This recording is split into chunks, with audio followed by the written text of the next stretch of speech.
Alright, and I am back. Hopefully y'all can hear me okay. Wish I knew why that keeps happening, but it's one of those mysteries of life. So, let us get back into this.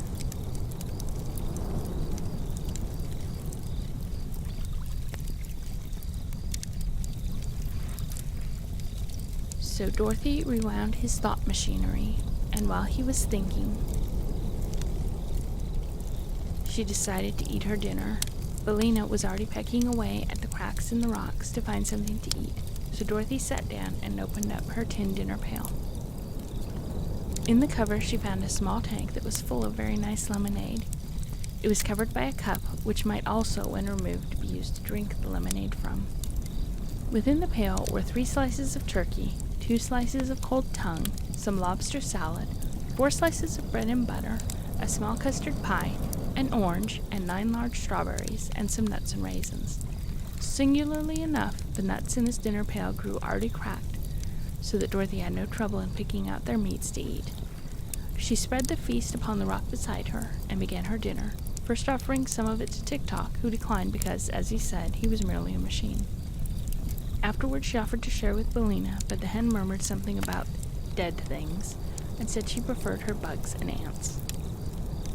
"Do the lunchbox trees and the dinner pail trees belong to the Wheeler?" the child asked Tick-Tock, who engaged in eating her meal. "Of course not," he answered.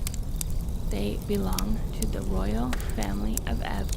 Only, of course, there is no royal family just now, because King Evaldo jumped into the sea, and his wife and 10 children have been transformed by the Gnome King. So there is no one to rule the land of Ev that I can think of. Perhaps it is for this reason that the Whalers claim the trees for their own, and pick the luncheons and dinners to eat themselves. But they belong to the king, and you will find the royal E stamped upon the bottom of every dinner pail." Dorothy turned the pail over and at once discovered the royal mark upon it, as Tick-Tock had said. "Are the Wheelers the only folks living in the land of Ev?" inquired the girl. "No, they only inhabit a small portion of it, just back of the woods," replied the machine. "But they have always been mischievous and impertinent, and my old master, King Evaldo, used to carry a whip with him when he walked out to keep the creatures in order. When I was first made, the Wheelers tried to run over me and butt me with their heads, but they soon found I was built of too solid a material for them to injure." "You seem very durable," said Dorothy. "Who made you?" "The firm of Smith and Tinker in the town of Evna, where the royal palace stands," answered Tick-Tock. "Did they make many of you?" asked the child. "No. I am the only automatic mechanical man they ever completed," he replied. "They were very wonderful inventors, were my makers, and quite artistic in all they did." "I'm sure of that," said Dorothy. "Do they live in the town of Evna now?" "They are both gone," replied the machine. "Mr. Smith was an artist, as well as an inventor, and he painted a picture of a river which was so natural that, as he was reaching across it to paint some flowers on the opposite bank, he fell into the water and was drowned." "Oh, I'm sorry for that," exclaimed the little girl. "Mr. Tinker," continued Tick-Tock, "made a ladder so tall that he could rest the end of it against the moon, while he stood on the highest rung and picked the little stars to set in the points of the king's crown. But when he got to the moon, Mr. Tinker found it such a lovely place that he decided to live there, so he pulled up the ladder after him, and we have never seen him since." "He must have been a great loss to this country," said Dorothy, who was by this time eating her custard pie. "He was," acknowledged Tick-Tock. "Also, he is a great loss to me, for if I should get out of order, I do not know of anyone able to repair me, because I am so complicated. You have no idea how full of machinery I am." "I can imagine it," said Dorothy readily. "And now," continued the machine, "I must stop talking and begin thinking again of a way to escape from this rock." So we turned halfway around in order to think without being disturbed. "The best thinker I ever knew," said Dorothy to the yellow hen, "was a scarecrow." "Nonsense," snapped Billina. "It is true," declared Dorothy. "I met him in the land of Oz, and he traveled with me to the city of the great Wizard of Oz, so as to get some brains, for his head was only stuffed with straw. But it seemed to me that he thought just as well before he got his brains as he did afterward." "Do you expect me to believe all this rubbish about the land of Oz?" inquired Billina, who seemed a little cross, perhaps because bugs were scarce. "What rubbish?" asked the child, who was now finishing her nuts and raisins. "Why, your impossible stories about animals that can talk, and a tin woodsman who is alive, and a scarecrow who can think." "They are all there," said Dorothy, "for I have seen them." "I don't believe it," cried the hen, with a toss of her head. "That's because you're ignorant," replied the girl, who was a little offended at her friend Billina's speech. "In the land of Oz," remarked Tik-Tok, turning towards them, "anything is possible, for it is a wonderful fairy country." "There, Billina, what did I say?" cried Dorothy. And then she turned to the machine and asked in an eager tone, "Do you know the land of Oz, Tik-Tok?" "No, but I have heard about it," said the Copper Man, "for it is only separated from this land of Ev by a broad desert." Dorothy clapped her hands together delightfully. "I'm glad of that," she exclaimed. "It makes me quite happy to be so near my old friends. The scarecrow I told you of, Billina, is the king of the land of Oz." "Pardon me, he is not the king now," said Tik-Tok. "He was when I left there," declared Dorothy. "I know," said Tik-Tok. "But there was a revolution in the land of Oz, and the scarecrow was deposed by a soldier woman named General Ginger. And then Ginger was deposed by a little girl named Ozma, who was the rightful heir to the throne and now rules the land under the title of Ozma of Oz." "That is news to me," said Dorothy thoughtfully. "But I suppose lots of things have happened since I left the land of Oz. I wonder what has become of the scarecrow, and of the Tin Woodman and the Cowardly Lion. And I wonder who this girl Ozma is, for I never heard of her before." But Tik-Tok did not reply to this. He had turned around again to resume his thinking. Dorothy packed the rest of the food back into the pail so as not to be wasteful of good things, and the yellow hen forgot her dignity far enough to pick up all the scattered crumbs, which she ate rather greedily, although she had so lately pretended to despise the things that Dorothy preferred as food. By this time, Tik-Tok approached them with his stiff bow. "Be kind enough to follow me," he said, "and I will lead you away from here to the town of Evna, where you will be more comfortable, and also I will protect you from the Wheelers."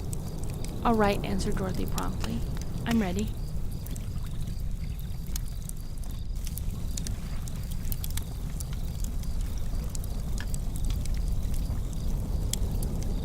Well, at least we've already gotten our nightly crashing of the drivers out of the way, so the rest of the stream should be okay.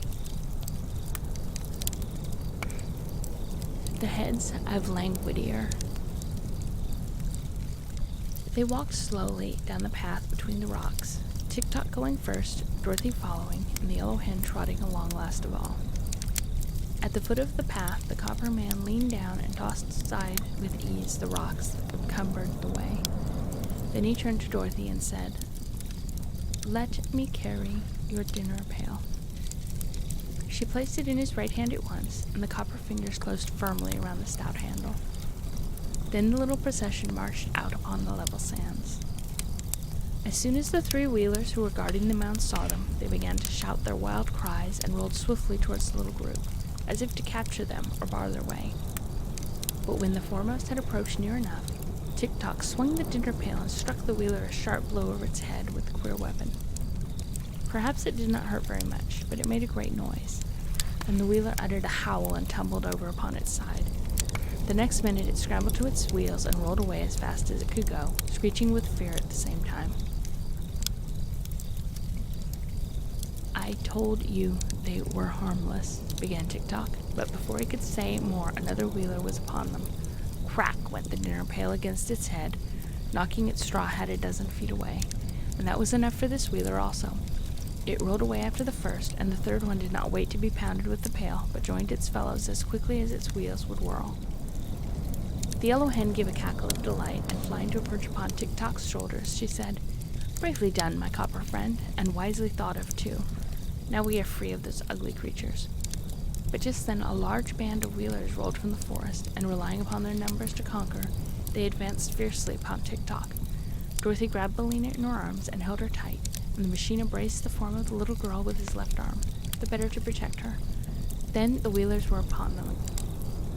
Rattly bang, bang went the dinner pail in every direction, and it made so much clatter bumping against the heads of the wheelers that they were much more frightened than hurt and fled in a great panic. All, that is, except their leader.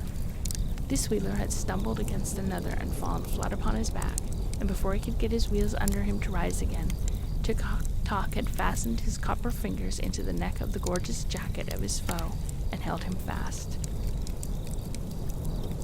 "Tell your people to go away," commanded the machine. The leader of the wheelers hesitated to give this order, so Tick-Tock shook him like a terrier dog does a rat, until the wheeler's teeth rattled together like a noise like hailstones on a window pane. Then, as soon as the creature could get its breath, it shouted to the others to roll away, which they immediately did. "Now," said Tick-Tock, "you shall come with us and tell me what I want to know." "You'll be sorry for treating me this way," whined the wheeler. "I'm a terribly fierce person." "As for that," answered Tick-Tock, "I am only a machine and cannot feel sorrow or joy, no matter what happens. But you are wrong to think yourself terrible or fierce." "Why so?" asked the wheeler. "Because no one else thinks as you do. Your wheels make you helpless to injure anyone. You have no fists and cannot scratch or even pull hair, nor have you any feet to kick with. All you can do is yell and shout, and that does not hurt anyone at all." The wheeler burst into a flood of tears, to Dorothy's great surprise. "Now I and my people are ruined forever," he sobbed, "for you have discovered our secret.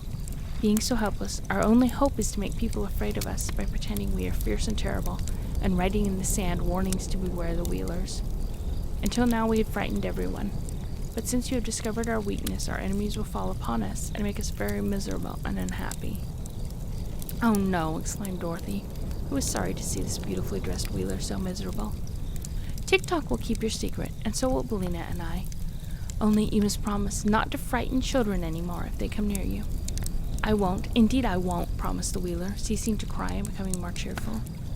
"I'm not really bad, you know, but we have to pretend to be terrible in order to prevent others from attacking us." "That is not exactly true," said Tick-Tock, starting to walk towards the path through the forest, and still holding fast to his prisoner, who rolled slowly along beside him. "You and your people are full of mischief and like to bother those who fear you, and you are often impudent and disagreeable too. But if you will try to cure those faults, I will not tell anyone how helpless you are." "I'll try, of course," replied the wheeler eagerly, "and thank you, Mr. Tick-Tock, for your kindness." "I am only a machine," said Tick-Tock. "I cannot be kind any more than I can be sorry or glad. I can only do what I am wound up to do." "Are you wound up to keep my secret?" asked the wheeler anxiously. "Yes, if you behave yourself. But tell me, who rules the land of Ev now?" asked the machine. "There is no ruler," was the answer, "because every member of the royal family is imprisoned by the Gnome King. But the Princess Langwider, who is the niece of our late King Ubaldo, lives in a part of the royal palace and takes as much money out of the royal treasury as she can spend. The Princess Langwider is not exactly a ruler, you see, because she doesn't rule, but she is the nearest approach to a ruler we have at present." "I do not remember her," said Tick-Tock. What does she look like? That I cannot say, replied the Wheeler, although I have seen her 20 times. For the Princess Langwidere is a different person every time I see her, and the only way her subjects can recognize her at all is by means of a beautiful ruby key which she always wears on a chain attached to her left wrist. When we see the key, we know we are beholding the princess. That is strange, said Dorothy in astonishment. Do you mean to say that so many different princesses are one and the same person? Not exactly, answered the Wheeler. There is, of course, but one princess, but she appears to us in many forms, which are all more or less beautiful. She must be a witch, exclaimed the girl. I do not think so, declared the Wheeler, but there is some mystery connected to her nevertheless. She is a very vain creature, and lives mostly in a room surrounded by mirrors, so that she can admire herself whichever way she looks. No one answered this speech, because they had just passed out of the forest, and their attention was fixed upon the scene before them, a beautiful vale in which were many fruit trees and green fields, with pretty farmhouses scattered here and there, and broad, smooth roads that led in every direction. In the center of this lovely vale, about a mile from where our friends were standing, rose the tall spires of the royal palace, which glittered brightly against their background of blue sky.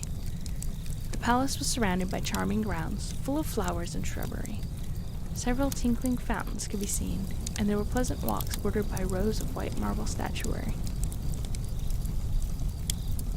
All these details Dorothy was, of course, unable to notice or admire until they had advanced along the road to a position quite near to the palace, and she was still looking at the pretty sights when her little party entered the grounds and approached the big front door of the king's own apartments. To their disappointment, they found the door tightly closed. A sign was tacked to the panel which read as follows: Owner absent. Please knock at the third door in the left wing. Now, said Tick-Tock to the captive Wheeler, you must show us the way to the left wing. Very well, agreed the prisoner. It is around here at the right. How can the left wing be at the right? Demanded Dorothy, who feared the Wheeler was fooling them. Because there used to be 3 wings, and 2 were torn down, so the one on the right is the only one left. It is a trick of the Princess Langwidere to prevent visitors from annoying her. Then the captive led them around to the wing, after which the machine man, having no further use of the Wheeler, permitted him to depart and rejoin his fellows. He immediately rolled away at a great pace and was soon lost to sight. Tick-Tock now counted the doors in the wing and knocked loudly upon the third one. It was opened by a little maid in a cap trimmed with gay ribbons, who bowed respectfully and asked, What do you wish, good people? Are you the Princess Langwidere? Asked Dorothy. No, miss, I am her servant, replied the maid. May I see the princess, please? I will tell her you were here, miss, and ask her to grant you an audience, said the maid. Step in, please, and take a seat in the drawing room. So Dorothy walked in, followed closely by the machine. But as the yellow hen tried to enter after them, the little maid cried, Shoo, and flapped her apron in Billina's face. Shoo yourself, retorted the hen, drawing back in anger and ruffling up her feathers. Haven't you any better manners than that? Oh, do you talk? Inquired the maid, evidently surprised. Can't you hear me? Slapped Billina. Drop that apron and get out of the doorway so that I may enter with my friends. The princess won't like it, said the maid hesitantly. I don't care whether she likes it or not, replied Billina, and fluttering her wings with a loud noise, she flew straight at the maid's face. The little servant at once ducked her head, and the hen reached Dorothy's side in safety. Very well, said the maid. If you are all ruined because of this obstinate hen, don't blame me for it. It isn't safe to annoy the Princess Langwidere. Tell her we are waiting, if you please, Dorothy said with dignity. Billina is my friend, and must go wherever I go. Without more words, the maid led them to a richly furnished drawing room, lighted with subdued rainbow tints that came in through beautiful stained-glass windows. Remain here, she said. What names shall I give the princess? I am Dorothy Gale of Kansas, replied the child, and this gentleman is a machine named Tick-Tock, and this yellow hen is my friend Billina. The little servant bowed and withdrew, going through several passages and mounting 2 marble stairways before she came to the apartment occupied by her mistress. Princess Langwidere's sitting room was paneled with great mirrors, which reached from the ceiling to the floor. Also the ceiling was composed of mirrors, and the floor was of polished silver that reflected every object upon it. So when Langwidere sat in her easy chair and played soft melodies upon her mandolin, her form was mirrored hundreds of times in walls and ceilings and floor, and whichever way the lady turned her head, she could see and admire her own features. This she loved to do, and just as the maid entered, she was saying to herself, "This head with the auburn hair and hazel eyes is quite attractive. I must wear it more often than I have done of late, though it may not be the best of my collection." "You have company, Your Highness," announced the maid, bowing low. "Who is it?" asked Langwidere, yawning. "Dorothy Gale, Kansas, Mr. Tick-Tock, and Bellina," answered the maid. "What a queer lot of names," murmured the princess, beginning to be a little interested. "What are they like? Is Dorothy Gale of Kansas pretty?" "She might be called so," the maid replied. "And is Mr. Tick-Tock attractive?" continued the princess. "That I cannot say, Your Highness, but he seems very bright. Will Your Gracious Highness see them?" "Oh, I may as well, Nanda. But I am tired admiring this head, and if my visitor has any claim to beauty, I must take care that she does not surpass me. So I will go to my cabinet and change to number 17, which I think is my best appearance. Don't you?" "Number 17 is exceedingly beautiful," answered Nanda with a bow. Again the princess yawned. Then she said, "Help me to rise." So the maid assisted her to gain her feet, although Langwidere was the stronger of the two. And then the princess slowly walked across the silver floor to her cabinet, leaning heavily at every step upon Nanda's arm. Now I must explain to you that the Princess Langwidere had 30 heads, as many as there are days in the month. But of course she could only wear one of them at a time, because she had but one neck. These heads were kept in what she called her cabinet, which was a beautiful dressing room that lay just between the Langwidere's sleeping chamber and the mirrored sitting room. Each head was in a separate cupboard lined with velvet. The cupboards ran all around the sides of the dressing room and had elaborately carved doors with gold numbers on the outside and jeweled framed mirrors on the inside of them. When the princess got out of her crystal bed in the morning, she went to her cabinet, opened one of the velvet-lined cupboards, and took the head it contained from its golden shelf. Then, by the aid of the mirror inside the open door, she put on the head, as neat and straight as could be, and afterward called her maids to robe her for the day. She always wore a simple white costume that suited all the heads. For being able to change her face whenever she liked, the princess had no interest in wearing a variety of gowns, as have other ladies who are compelled to wear the same face constantly. Of course the 30 heads were in great variety, no two formed alike, but all being of exceeding loveliness. There were heads with golden hair, brown hair, rich auburn hair, and black hair, but none with gray hair. The heads had eyes of blue, of gray, of hazel, of brown, and of black, but there were no red eyes among them, and all were bright and handsome. The noses were Grecian, Roman, Etruscan, and Oriental, representing all types of beauty, and the mouths were of assorted sizes and shapes, displaying pearly teeth when the heads smiled. As for dimples, they appeared in cheeks and chins, wherever they might be most charming, and one or two heads had freckles upon the faces to contrast the better with the brilliancy of their complexions.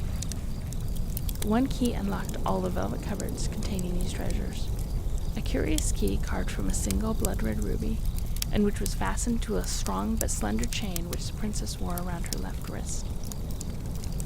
When Nanda had supported Langwidere to a position in front of cupboard number 17, the princess unlocked the door with her ruby key, and after handing her head number 9, which she had been wearing, to the maid, she took number 17 from its shelf and fitted it to her neck. It had black hair and dark eyes and a lovely pearl-white complexion, and when Langwidere wore it, she knew she was remarkably beautiful in appearance. There was only one trouble with number 17. The temper that went with it, and which was hidden somewhere under the glossy black hair, was fiery, harsh, and haughty in the extreme, and it often led the princess to do unpleasant things which she regretted when she came to wear her other heads. But she did not remember this today, and went to meet her guests in the drawing room with a feeling of certainty that she would surprise them with her beauty. However, she was greatly disappointed to find that her visitors were merely a small girl in a gingham dress, a copper man that would only go when wound up, and a yellow hen that was sitting contentedly in Langwidere's best work basket, where there was a china egg, used for darning stockings. "Oh," said Langwidere, slightly lifting the nose of number 17. "I thought someone of great importance had called." Then you were right, declared Dorothy. I'm a good deal of importance myself, and when Billina lays an egg, she has the proudest cackle you ever heard. As for Tick-Tock, he's the— Stop! Stop! Commanded the princess, with an angry flash of her splendid eyes. How dare you annoy me with your senseless chatter? Why, you horrid thing, said Dorothy, who was not accustomed to being treated so rudely. The princess looked at her more closely. Tell me, she resumed, are you of royal blood? Better than that, ma'am, said Dorothy. I came from Kansas. Huh, cried the princess scornfully. You are a foolish child, and I cannot allow you to annoy me. Run away, you little goose, and bother someone else. Dorothy was so indignant that for a moment she could find no words to reply. But she rose from her chair and was about to leave the room when the princess, who had been scanning the girl's face, stopped her by saying more gently, Come nearer to me. Dorothy obeyed, without a thought of fear, and stood before the princess while Langwidere examined her face with careful attention. You are rather attractive, said the lady presently. Not at all beautiful, you understand that, but you have a certain style of prettiness that is different from that of any of my 30 heads. So I believe I'll take your head and give you number 26 for it. Well, I believe you won't, exclaimed Dorothy. It will do you no good to refuse, continued the princess, for I need your head for my collection, and in the land of Ev, my will is law. I never have cared much for number 26. You will find that it is very little worn. Besides, it would do you just as well as the one you're wearing for all practical purposes. I don't know anything about your number 26, and I don't want to, said Dorothy firmly. I'm not used to taking cast-off things, so I'll just keep my own head. You refuse, cried the princess with a frown. Of course I do, was the reply. Then, said Langwidere, I shall lock you up in a tower until you decide to obey me. Nanda, turning to her maid, call my army. Nanda rang a silver bell, and at once a big fat colonel in a bright red uniform entered the room, followed by 10 soldiers, who all looked sad and discouraged, and saluted the princess in a very melancholy fashion. Carry that girl to the north tower and lock her up, cried the princess, pointing to Dorothy. To hear is to obey, replied the big red colonel, and caught the child by her arm. But at that moment Tick-Tock raised his dinner pail and pounded it so forcibly against the colonel's head that the big officer sat down upon the floor with a sudden bump, looking both dazed and very much astounded. Help, he shouted, and the 10 lean soldiers sprang to assist their leader. There was great excitement for the next few moments, and Tick-Tock had knocked down 7 of the army, who were sprawling in every direction upon the carpet, when suddenly the machine paused with the dinner pail raised for another blow and remained perfectly motionless. My action has run down, he called to Dorothy. Wind me up, quick. She tried to obey, but the big colonel had by this time managed to get upon his feet again, so he grabbed fast hold of the girl, and she was helpless to escape. This is too bad, said the machine. I ought to have run 6 hours longer, at least, but I suppose my long walk and my fight with the wheelers made me run down faster than usual. Well, it can't be helped, said Dorothy with a sigh. Will you exchange heads with me? Demanded the princess. No, indeed, cried Dorothy. Then lock her up, said Langwidere to her soldiers, and they led Dorothy to a high tower at the north of the palace and locked her securely within. The soldiers afterward tried to lift Tick-Tock, but they found the machine so solid and heavy that they could not stir it, so they left him standing in the center of the drawing room. People will think I have a new statue, said Langwidere, so it won't matter in the least, and Nana can keep him well polished. What shall we do with the hen? Asked the colonel, who had just discovered Billina in the work-basket.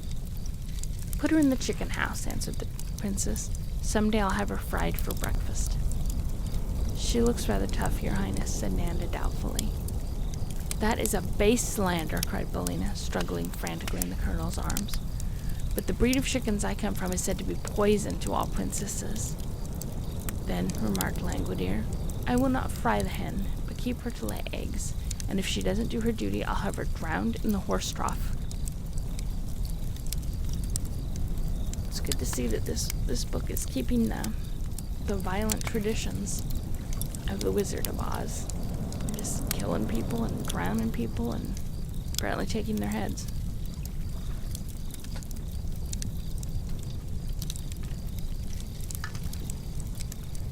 You didn't make the connection to The Wizard of Oz until just recently? Yeah. This is a good book. I remember reading it when I was a little girl. And I liked this better than The Wizard of Oz, so it's a good book. It's a good story.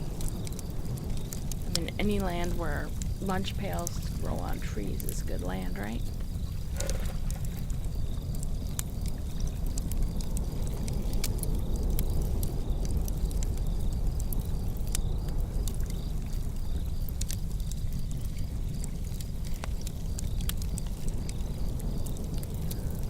Ozma of Oz to the rescue.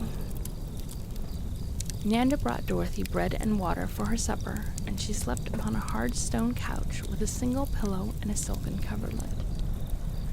In the morning she leaned out of the window of her prison in the tower to see if there was any way to escape. The room was not so very high up when compared with our modern buildings, but it was far enough above the trees and farmhouses to give her a good view of the surrounding country. To the east she saw the forest, with the sands beyond it and the ocean beyond that. There was even a dark speck upon the shore. Come on, pages, work. That she thought might be the chicken coop in which she had arrived at this singular country. Then she looked to the north and saw a deep but narrow valley lying between two rocky mountains, and a third mountain that shut off the valley at the further end. Westward, the fertile land of Ev suddenly ended a little way from the palace, and the girl could see miles and miles of sandy desert that stretched further than her eyes could reach. It was this desert, she thought with much interest, that alone separated her from the wonderful land of Oz, and she remembered sorrowfully that she had been told no one had ever been able to cross this dangerous waste but herself. Once a cyclone had carried her across it, and a magical pair of silver shoes had carried her back again. But now she had neither a cyclone nor silver shoes to assist her, and her condition was sad indeed, for she had become the prisoner of a disagreeable princess who insisted that she must exchange her head for another one that she was not used to, and which might not fit her at all.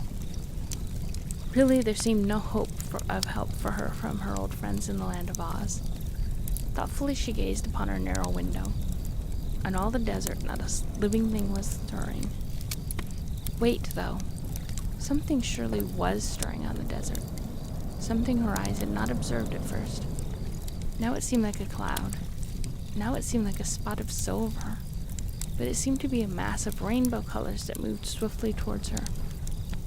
What could it be, she wondered.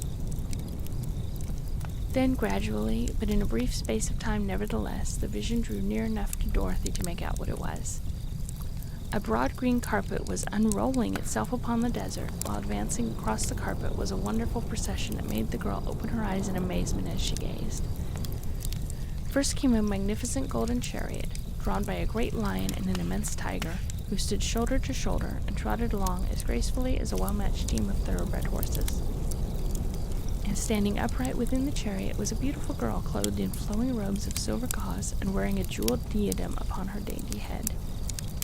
She held in one hand the satin ribbons that guided her astonishing team, and in the other an ivory wand that separated at the top into two prongs, the prongs being tipped by the letters O and Z, made of glittering diamonds set closely together.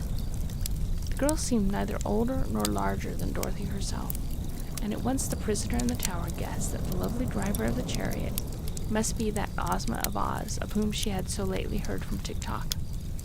Following close behind the chariot, Dorothy saw her old friend the Scarecrow, riding calmly astride a wooden sawhorse, which pranced and trotted as naturally as any meat horse could have done.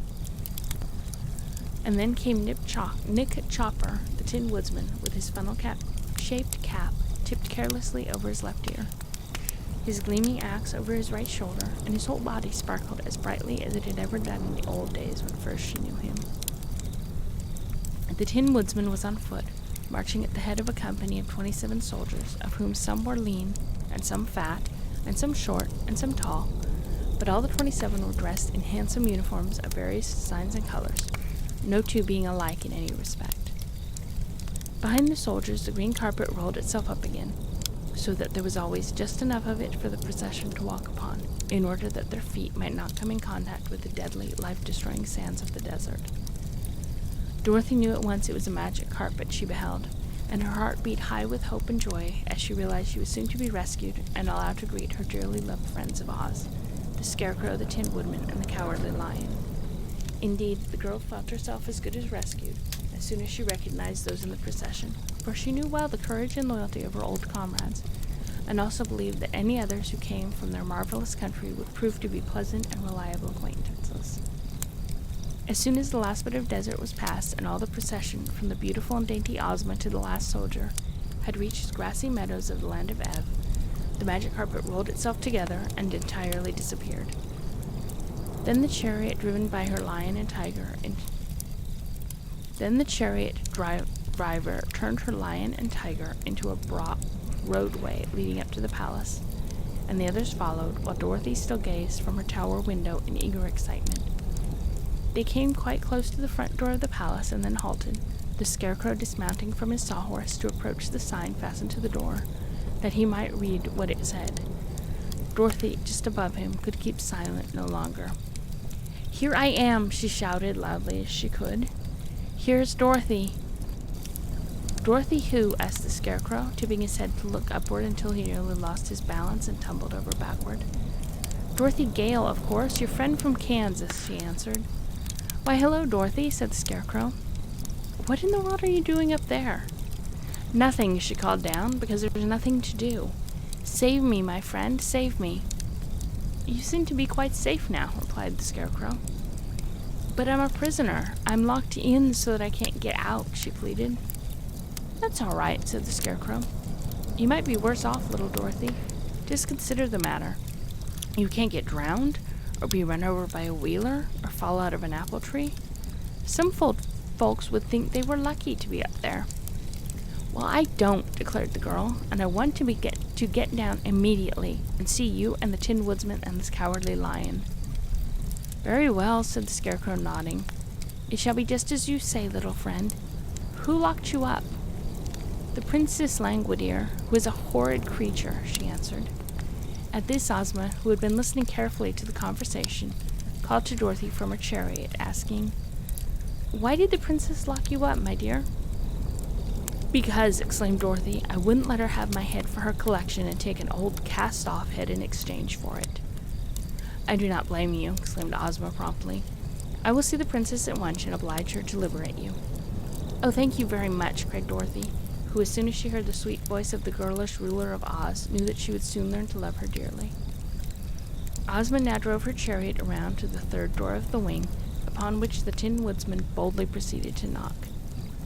As soon as the maid opened the door, Ozma, bearing in hand her ivory wand, stepped into the hall and made her way at once to the drawing room, followed by all her company except the lion and the tiger. And the 27 soldiers made such a noise and clatter that the little maid Nanda ran away screaming to her mistress, whereupon the Princess Langwidere, roused to great anger by this rude invasion of her palace, came running into the drawing room without any assistance whatever. There she stood before the slight and delicate form of the little girl from Oz and cried out, "How dare you enter my palace unbidden? Leave this room at once, or I will bind you and all your people in chains and throw you into my darkest dungeons." "What a dangerous lady," murmured the Scarecrow in a soft voice. "She seems a little nervous," replied the Tin Woodsman, but Ozma only smiled at the angry princess. "Sit down, please," she said quietly. "I have traveled a long way to see you, and you must listen to what I have to say." "Must?" screamed the princess, her black eyes flashing with fury, for she still wore her number 17 head. "Must? To me?" "To be sure," said Ozma.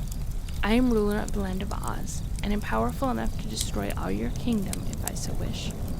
Yet I did not come here to do harm, but rather to free the royal family of Ev from the thrall of the Gnome King, the news having reached me that he is holding the queen and her children prisoners."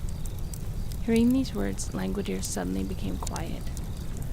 "I wish you could indeed free my aunt and her 10 royal children," she said eagerly, "for if they were restored to their proper forms and station, they could rule the kingdom of Ev themselves, and that would save me a lot of worry and trouble.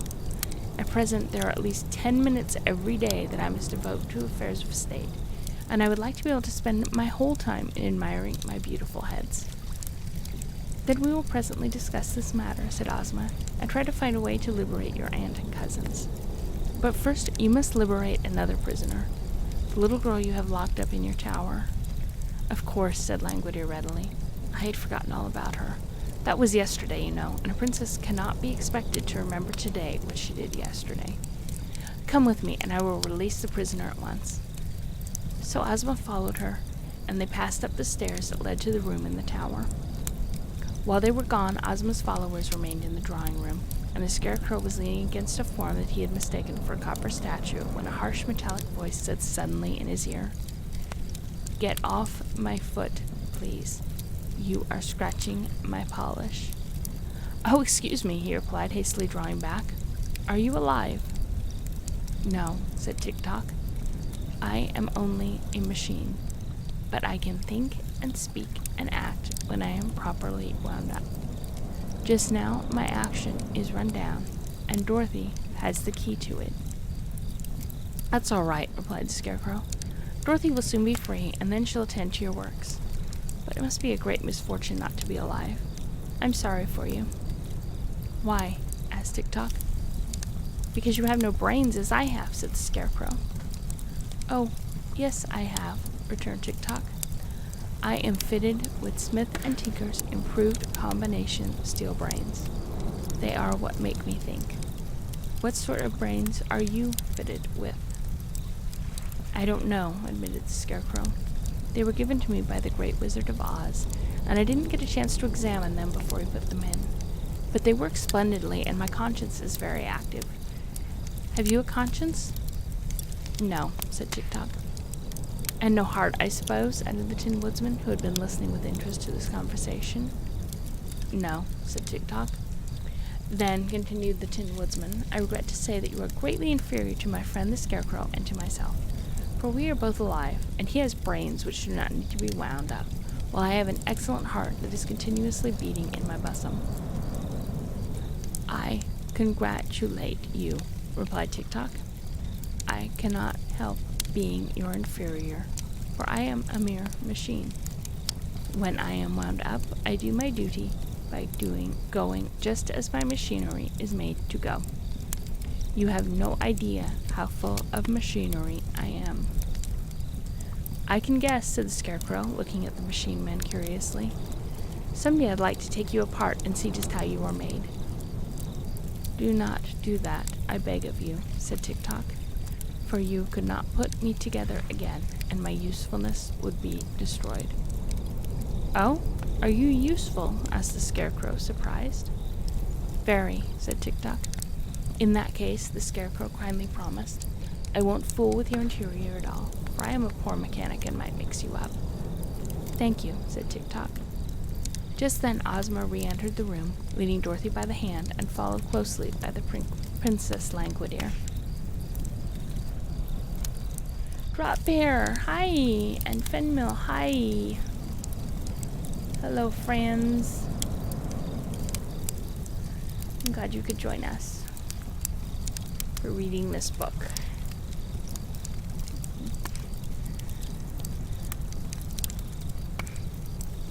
How are you both? I hope you're doing well. I'll have some more water drinking ASMR.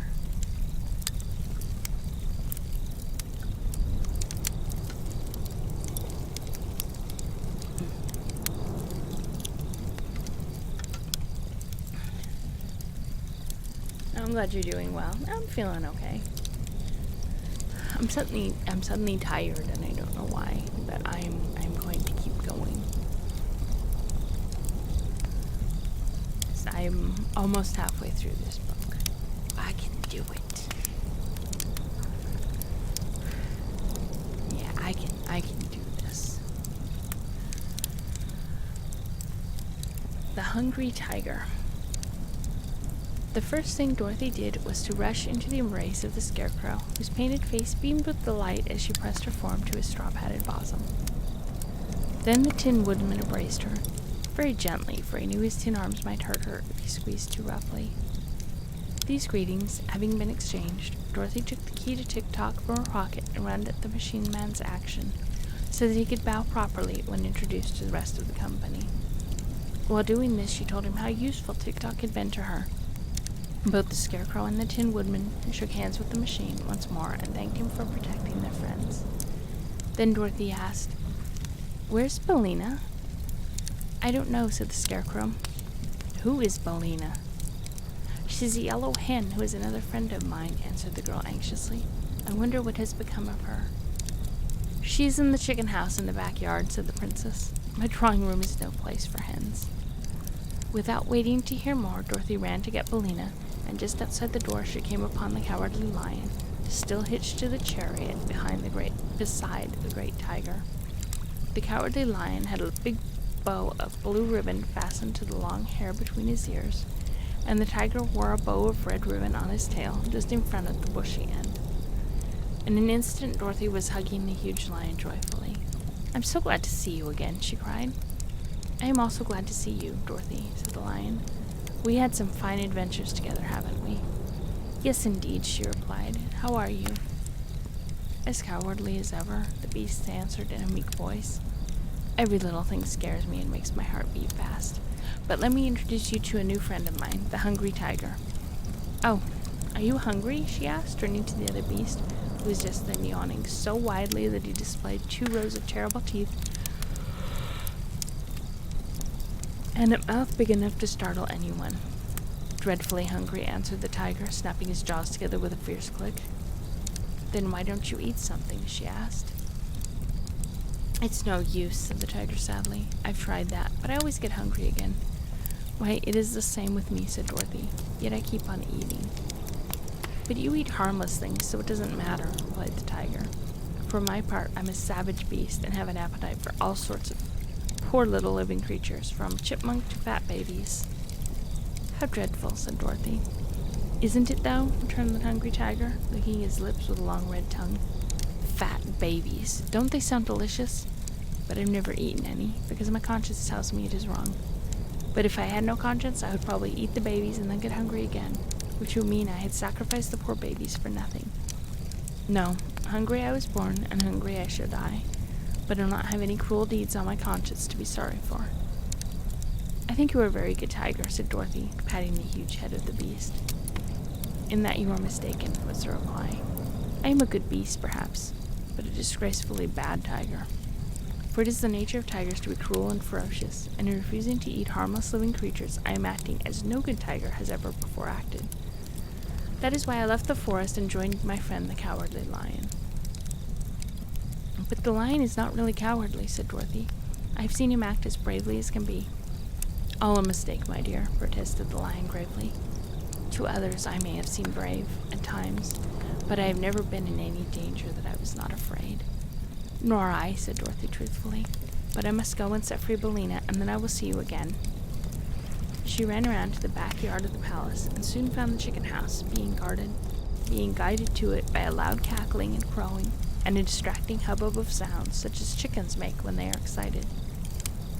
Something seemed to be wrong in the chicken house, and when Dorothy looked through the slats in the door, she saw a group of hens and roosters huddled in one corner, and watching what appeared to be a whirling ball of feathers. It bounded here and there about the chicken house, and at first Dorothy could not tell what it was, while the screeching of the chickens nearly deafened her. But suddenly the bunch of feathers stopped whirling, and then to her amazement, the girl saw Billina crouching upon the prostrate form of a speckled rooster. For an instant they both remained motionless, and then the yellow hen shook her wings to settle the feathers and walked around to the door with a strut of proud defiance and a cluck of victory, while the speckled rooster limped away to the group of other chickens, trailing his crumpled plumage in the dust as he went. "Why, Billina," cried Dorothy in a shocked voice, "have you been fighting?" "I really think I have," retorted Billina. "Do you think I'd let that speckled villain of a rooster lord it over me and claim to run this chicken house as long as I'm able to peck and scratch? Not if my name is Bill." "It isn't Bill, it's Billina, and you're talking slang, which is very undignified," said Dorothy approvingly. "Come here, Billina, and I'll let you out, for Ozma of Oz is here and has set us free." So the yellow hen came to the door, which Dorothy unlatched for her to pass through, and the other chickens silently watched them from their corner without offering to approach nearer. The girl lifted her friend in her arms and exclaimed, "Oh, Bellina, how dreadful you look. You've lost a lot of feathers, and one of your eyes is nearly pecked out, and your comb is bleeding." "That's nothing," said Bellina. "Just look at the speckled rooster. Didn't I do him up brown?" Dorothy shook her head. "I don't approve of this at all," she said, carrying Bellina away towards the palace. "It isn't a good thing for you to associate with those common chickens. They would soon spoil your good manners, and you wouldn't be respectable anymore." "I didn't ask to associate with them," cried Bellina. "It is that cross old princess who is to blame. But I was raised in the United States, and I won't allow any one-horse chicken of the land of Eve to run over me and put on airs, as long as I can lift a claw in self-defense." "Very well, Bellina," said Dorothy. "We won't talk about it any more." Soon they came to the Cowardly Lion and the Hungry Tiger, to whom the girl introduced the Yellow Hen. "Glad to meet any friend of Dorothy's," said the lion politely. "To judge by your present appearance, you are not a coward, as I am." "Your present appearance makes my mouth water," said the tiger, looking at Bellina greedily. My, how good you would taste if I could only crunch you between my jaws. But don't worry, you would only appease my appetite for a moment, so it isn't worthwhile to eat you." "Thank you," said the hen, nestling closer in Dorothy's arms.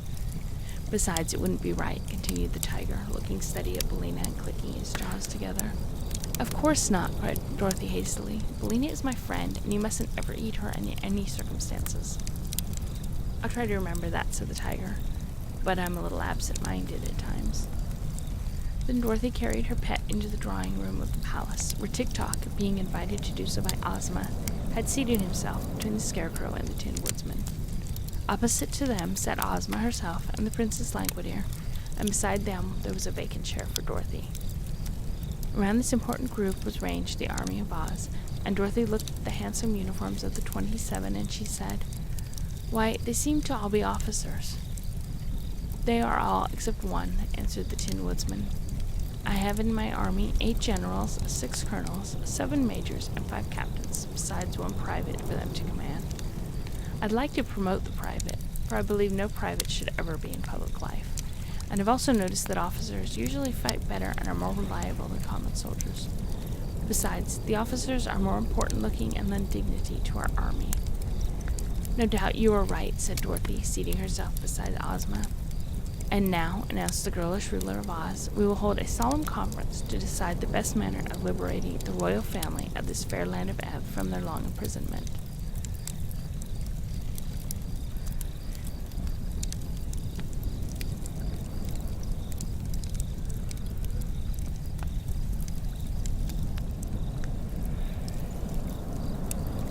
I am having trouble even reading the words on the screen now.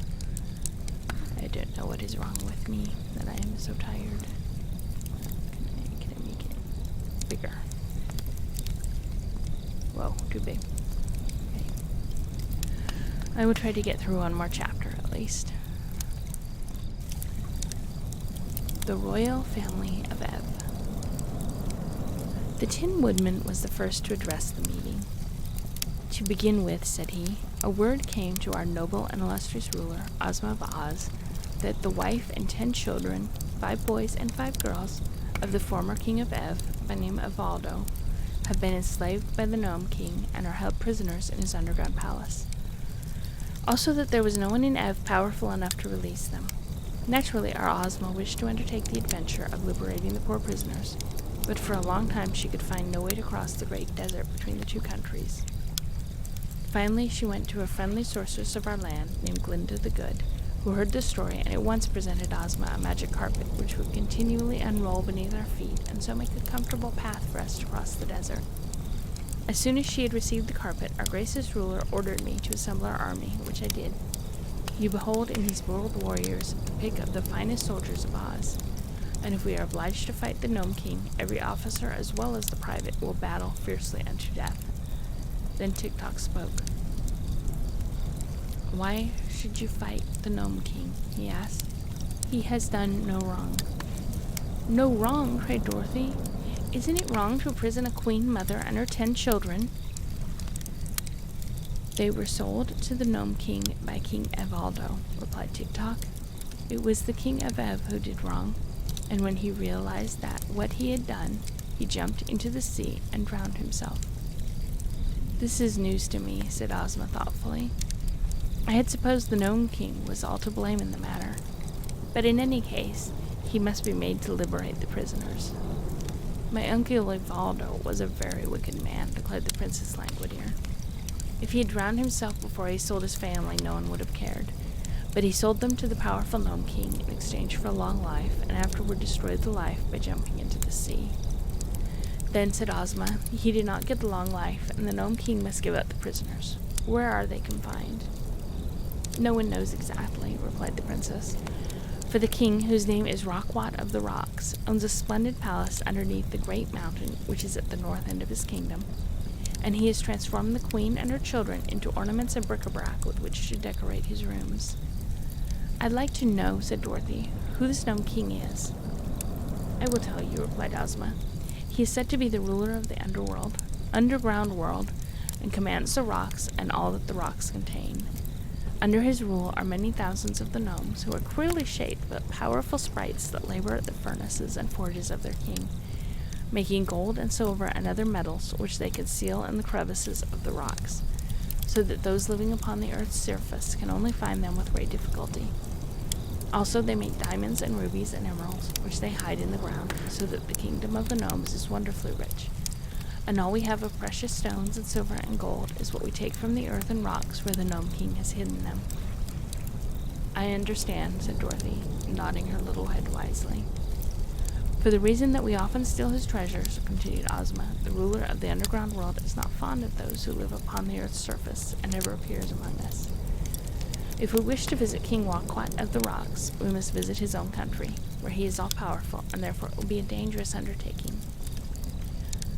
"But for the sake of the poor prisoners," said Dorothy, "we ought to do it." "We shall do it," replied the Scarecrow, "although it requires a lot of courage for me to go near the furnaces of the Gnome King, for I am only stuffed with straw, and a single spark of fire might destroy me entirely." "The furnace may also melt my tin," said the Tin Woodsman, "but I am going." "I can't bear heat," replied the Princess Languideer, yawning lazily, "so I shall stay at home. But I wish you may have success in your undertaking, for I am heartily tired of ruling this stupid kingdom, and need more leisure in which to admire my beautiful heads." "We do not need you," said Ozma, "for if, with the aid of my brave followers, I cannot accomplish my purpose, then it will be useless for you to undertake the journey." "Quite true," sighed the princess. "So if you'll excuse me, I will now retire to my cabinet. I've worn this head quite a while and want to change it for another." When she had left, and you may be sure no one was sorry to see her go, Ozma said to Tik-Tok, "Will you join our party?" "I am the slave of the girl Dorothy, who rescued me from prison," replied the machine. "Where she goes, I will go." "Oh, I'm going with my friends, of course," said Dorothy quickly. "I wouldn't miss the fun for anything. Will you go too, Billina?" "To be sure," said Billina in a careless tone. She was smoothing down the feathers of her back and not paying much attention. "Heat is just in her line," remarked the Scarecrow. "If she is nicely roasted, she will be better than ever." "Then," said Ozma, "we will arrange to start for the kingdom of the gnome at daybreak tomorrow, and in the meantime we will rest and prepare ourselves for the journey." Although Princess Languideer did not again appear to her guests, the palace servants waited upon the strangers from Oz and did everything in their power to make the party comfortable. There were many vacant rooms at their disposal, and the brave army of 27 was easily provided for and liberally feasted. The Cowardly Lion and the Hungry Tiger were unharnessed from the chariot and allowed to roam at will throughout the palace, where they nearly frightened the servants into fits, although they did no harm at all. And one time Dorothy found the little maid Nanda crouching in terror in a corner, with the Hungry Tiger standing before her. "You certainly look delicious," the beast was saying. "Will you kindly give me permission to eat you?" "No, no, no," cried the maid in reply. "Then," said the tiger, yawning frightfully, "please to get me about 30 pounds of tenderloin steak, cooked rare, with a peck of boiled potatoes on the side, and 5 gallons of ice cream for dessert." I'll do the best I can," said Nanda, and she ran away as fast as she could go. "Why are you so very hungry?" asked Dorothy in wonder. "You can hardly imagine the size of my appetite," replied the tiger sadly. "It seems to fill my whole body, from the end of my throat to the tip of my tail. I am very sure the appetite doesn't fit me, and it is too large for the size of my body. Someday, when I meet a dentist with a pair of forceps, I'm going to have it pulled. What, your tooth? Asked Dorothy. No, my appetite, said the Hungry Tiger. The little girl spent most of the afternoon talking with the Scarecrow and the Tin Woodsman, who related to her all that had taken place in the land of Oz since Dorothy had left it. She was much interested in the story of Ozma, who had been, when a baby, stolen by the wicked old witch and transformed into a boy. She did not know that she had ever been a girl until she was restored to her natural form by a kind sorceress. Then it was found that she was the only child of the former ruler of Oz and was entitled to rule in his place. Ozma had many adventures, however, before she regained her father's throne, and in those she was accompanied by a pumpkin-headed man, a highly magnified and thoroughly educated wogglebug, and a wonderful sawhorse that had been brought to life by means of a magic powder. The Scarecrow and the Tin Woodsman had also assisted her, but the Cowardly Lion, who ruled the great forest as the king of beasts, knew nothing of Ozma until after she became the reigning princess of Oz. Then she journeyed to the Emerald City to see her, and on hearing she was about to visit the land of Ev to set free the royal family of that country, the Cowardly Lion begged to go with her and brought along his friend, the Hungry Tiger, as well. Having heard this story, Dorothy related to them her own adventures, and then went out with her friends to find the sawhorse, which Ozma had caused to be shod with plates of gold so that its legs would not wear out. They came upon the sawhorse standing motionless beside the garden gate, but when Dorothy was introduced to him, he bowed politely and blinked his eyes, which were knots of wood, and wagged his tail, which was only the branch of a tree. "What a remarkable thing to be alive!" exclaimed Dorothy. "I quite agree with you," replied the sawhorse in a rough but not unpleasant voice. "A creature like me has no business to live, as we all know. But it was the magic powder that did it, so I cannot justly be blamed." "Of course not," said Dorothy. "And you seem to be of some use, because I noticed the Scarecrow riding upon your back." "Oh yes, I'm of use," returned the sawhorse, "and I never tire, never have to be fed or cared for in any way." "Are you intelligent?" asked the girl. "Not very," said the creature. "You would be foolish to waste intelligence on a common sawhorse when so many professors need it. But I know enough to obey my masters and to giddy up or whoa when I'm told to, so I'm pretty well satisfied." That night, Dorothy slept in a pleasant little bedchamber next to that occupied by Ozma of Oz, and Billina perched upon the foot of the bed and tucked her head under her wing and slept as soundly in that position as did Dorothy upon her soft cushions. But before daybreak, everyone was awake and stirring, and soon the adventurers were eating a hasty breakfast in the great dining room of the palace. Ozma sat at the head of a long table on a raised platform, with Dorothy on her right hand and the Scarecrow on the left. The Scarecrow did not eat, of course, but Ozma placed him near her so that she might ask his advice about the journey while she ate. Lower down the table were the 27 warriors of Oz, and at the end of the room the Lion and the Tiger were eating out of a kettle that had been placed upon the floor, while Billina fluttered around to pick up any scraps that might be scattered. It did not take long to finish the meal, and then the Lion and Tiger were harnessed to the chariot, and the party was ready to start for the Gnome King's palace. First rode Ozma, with Dorothy beside her in the golden chariot and holding Billina fast in her arms. Then came the Scarecrow on the sawhorse, with the Tin Woodsman and Tik-Tok marching side by side just behind him.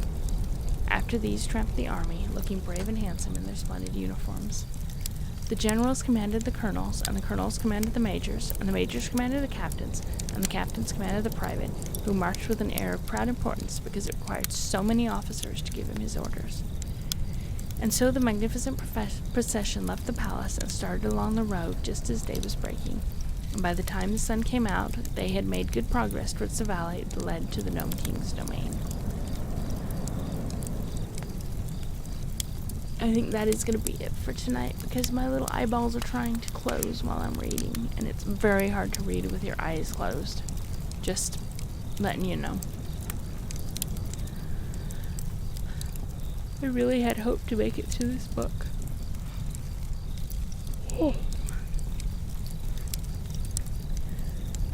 So I am going to end this for now, and we will continue it when I stream next, which will probably be Friday. Maybe I'll do an early stream tomorrow, though, who knows. Let me write down on my note which chapter I am going to start with. We will begin with the giant with the hammer next time. That does not sound exciting.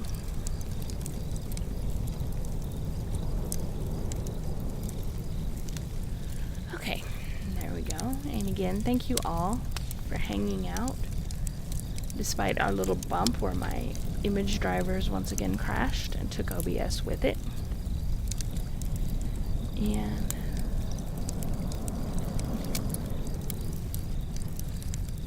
you never had a problem reading with your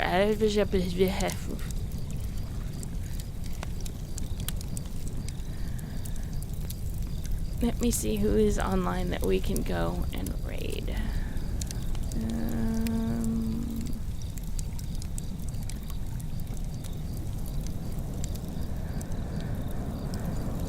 Ooh, Deedle is streaming. I don't know what he's streaming about, but he is streaming. Oh, NES development. So, if any of you have any programming questions, Deedle could answer them for you. Or there are the pigeons. Or Sand Experiment is doing sand art. So do you guys have any preferences on who you want to go? We can raid Anna doing sand art, or Deedle doing programming, or pigeons being pigeons. Good night, Fenmill. Thank you for joining us. I appreciate you being here.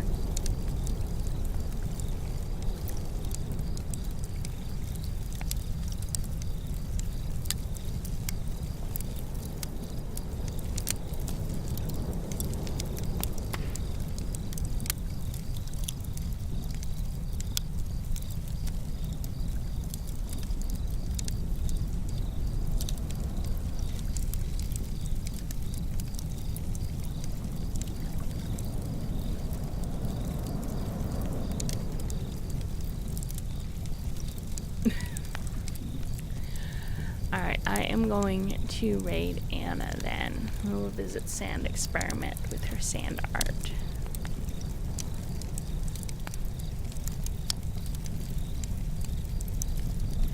Good night, everybody. Thank you so much for joining me. I hope that you are enjoying our little reading and our campfire by the beach. And we will be back soon for finishing this story. I will definitely finish it the next time because we did make it halfway through it. So, good night, everybody. Enjoy the rest of your day, evening, whatever. Take care of yourselves, and I will see you again soon. Go give Anna some love.